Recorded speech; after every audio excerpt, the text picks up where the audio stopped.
Welcome to No Stage, Just a Chair. I'm Brian, and this is me trying to figure things out without pretending I already know how. If I sound foolish, that means it's working.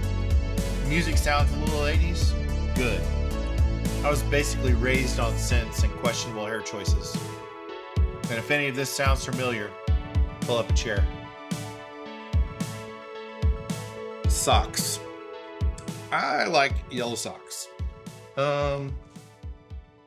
No real purpose for me to share that other than to say, let's start with a story. Bought my first house in 2001. Lived in that house for about 8 years. It was in a neighborhood full of, ironically, almost every house on our block was owned by a contractor. And all of the houses were being renovated and remodeled, and everything that was being done in this kind of older neighborhood close to downtown Oklahoma City. Really loved that house. Steep roof, dark brick, craftsman, beautiful. Just loved that house. But as our family grew, we're ready to have our second, and it was time for a bigger house. So I had a good friend who was our realtor, and we cleaned up our house. We did all the things we needed to do. We finished all of our projects. We'd redone our kitchen. We put in a big stone back porch. We'd done all the details. We'd done all the things, and we lived in it long enough. We had really great,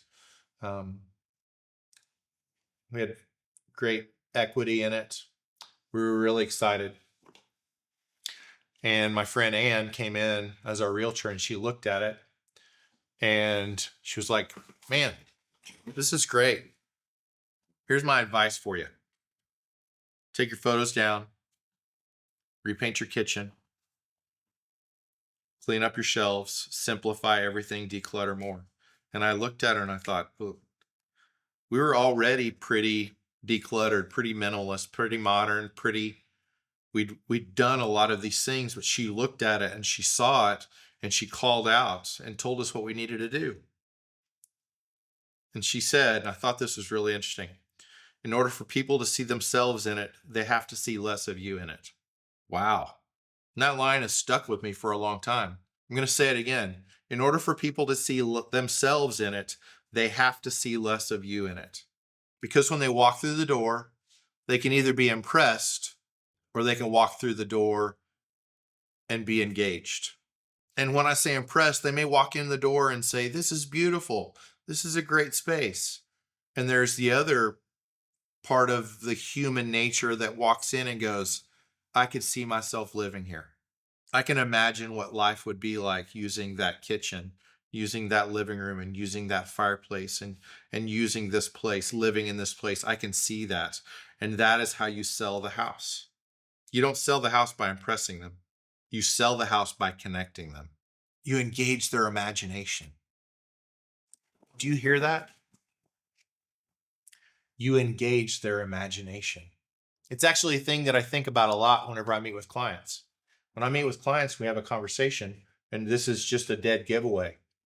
When I hear them talking about what is possible in the future, I know that they're in. That's the dead giveaway. It's one thing for them to ask questions. It's one thing for them to understand how to engage with me. It's one thing for them to do all of that. It is an entirely different thing for them to start talking with me about what's possible, what could happen, what the future might hold. As soon as they do that, I know that they're in. And it's not a trick. It's not a manipulation. It's just a signal. The house is the same way. And I want you to think about this really simple idea. What my realtor friend Ann was doing was she was helping us with staging, not decoration. And it may sound like a really subtle shift, but it's a really important shift. Our house was well decorated. Our house was homey. Our house was comfortable. We had a great house, frankly. Really liked it. High ceilings, like all kinds of really great features. But she looked at it and she saw the places that felt like there wasn't room for anybody else. And that's why she said, in order for people to see themselves in it, they have to see less of you in it. Decoration says, look at me. Staging says, can you see yourself here? And I want you to think about this. This is a very important statement. This is a very important line that I am sharing with you that has consequences on the future of what I'm talking about here. You stage because you intend to move. You stage because you intend to move. Now I'm going to connect something from over here to this. Staging, decoration, like all the things that I'm talking about. Let's translate this over here from the business world. Vision is that staging. Entrepreneurs underestimate vision because they don't understand where it goes and what it does. Everybody talks about vision. I talked about vision for a long time. I still talk about vision. And the truth is, I'm not going to pretend like I have it all figured out, but I'm starting to understand the place that it belongs in and why it matters. And here's the thought that I want to drop into you. If you don't name where you're going, you stay where you are. Remember what I said up here? You stage because you intend to move. Hear those last three words. Intend to move. You cast vision. You share vision. You present vision because you intend to move. Without it, you go nowhere. Because if you don't name where you're going, you stay where you are. You're welcome to disagree with me, but I stand by what I said. If you don't name where you're going, you stay where you are.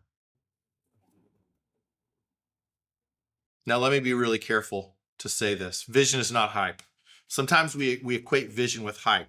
We equate vision with big, grand statements. We equate vision with statements that have no possibility of ever happening, and we call that vision. Vision has to have wheels on the bus. Has to. Otherwise, it's just dreams. Vision is not hype. It's naming where you're going.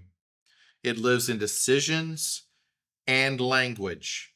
Vision exists and lives in your decisions and your language.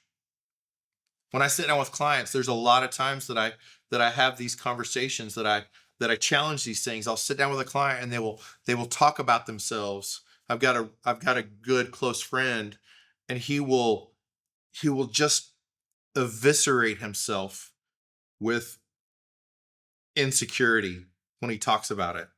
He talks about his dreams. He talks about his visions. He talks about his goals. He talks about all those things, but he talks about them in ways that he doesn't really, it doesn't sound like he believes that it's ever going to happen. And I'm the guy that goes, and I'm not trying to be like some mystical creature when I say this stuff, but if that's how you're going to talk about it, you're right. It's never going to happen. Name it. Name it. It's not hype. It lives in decisions and language. And when it's embedded, it creates three things. And I want you to hear this really carefully. Vision, when it's embedded in language and decisions, it does three things.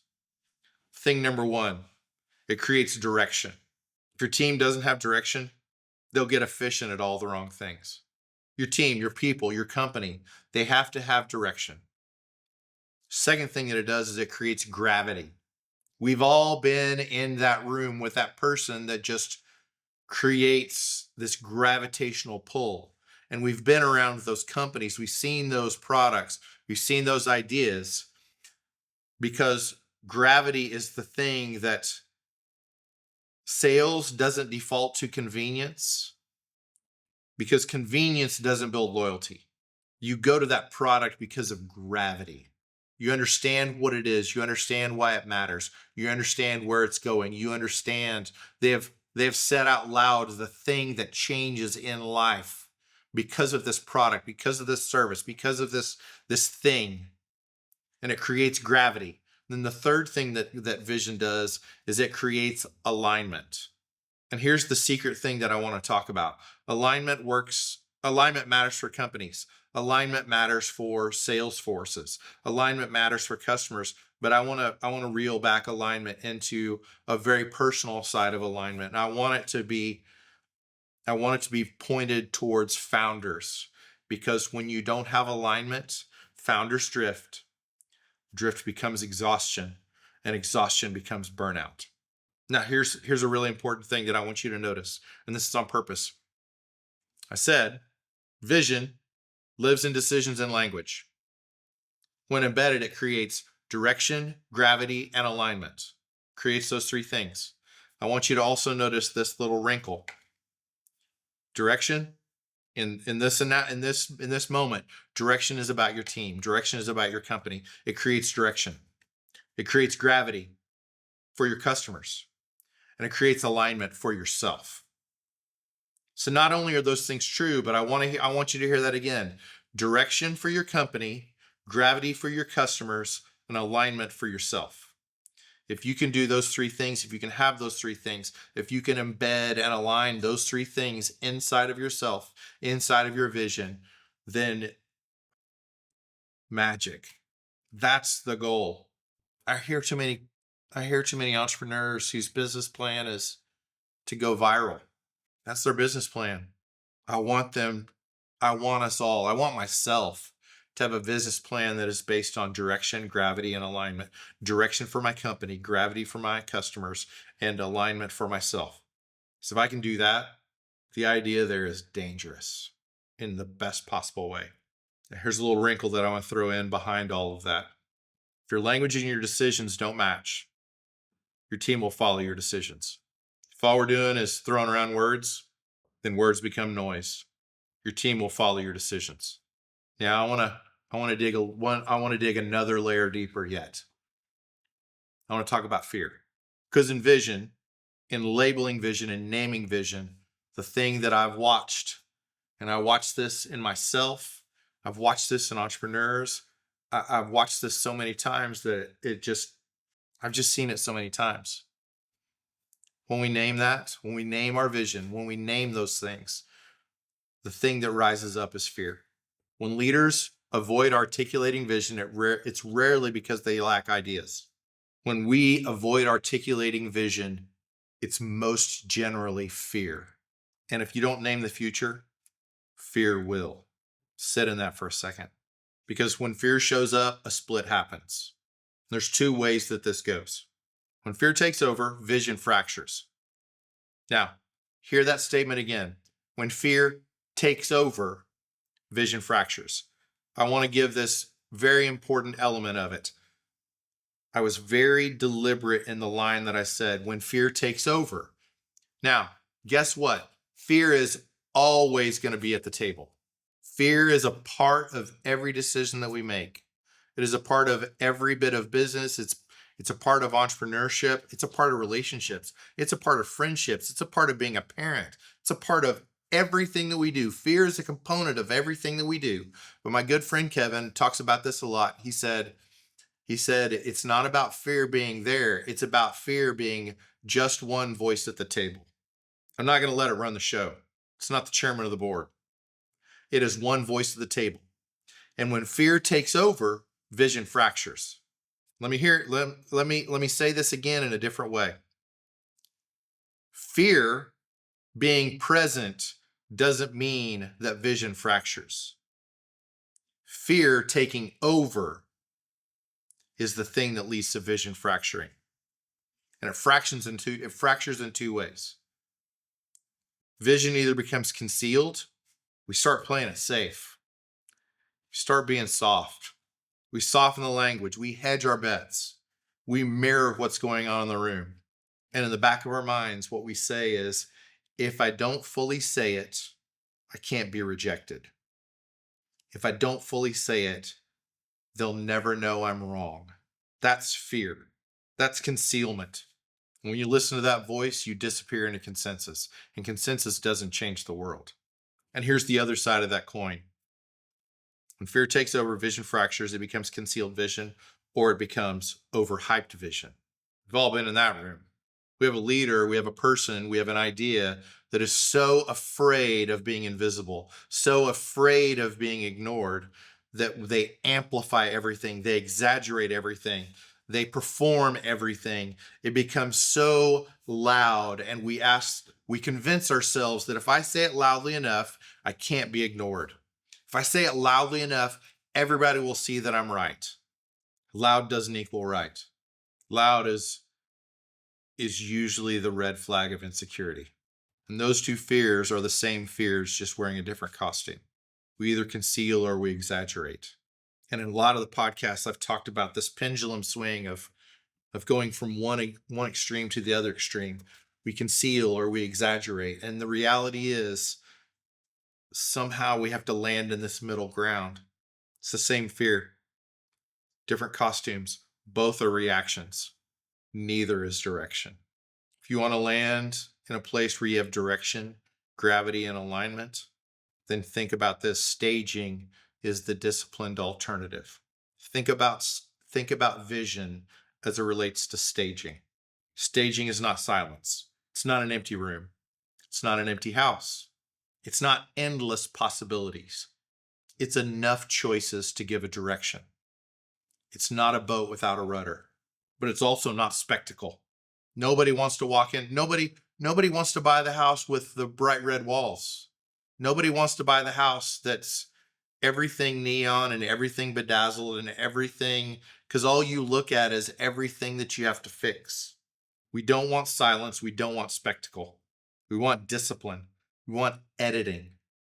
Vision requires editing, and that editing can never erase conviction. If it erases your conviction, then you've stopped being who you are and you started to conceal yourself. Because here's the way I want you to think about vision. I want you to think about vision as if you're holding a picture steady long enough for others to see themselves in it. That's vision. Vision is staging for a future you intend to inhabit.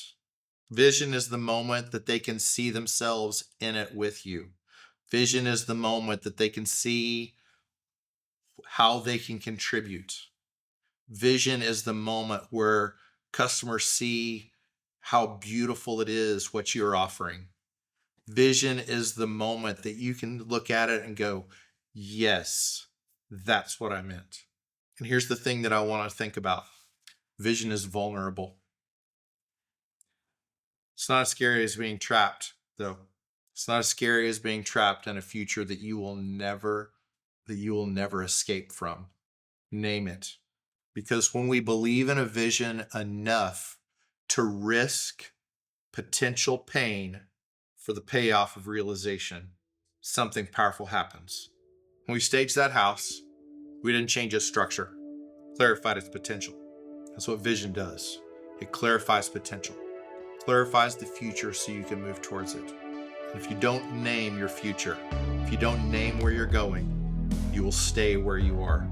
Choose the picture deliberately and hold the picture steadily. See you next week.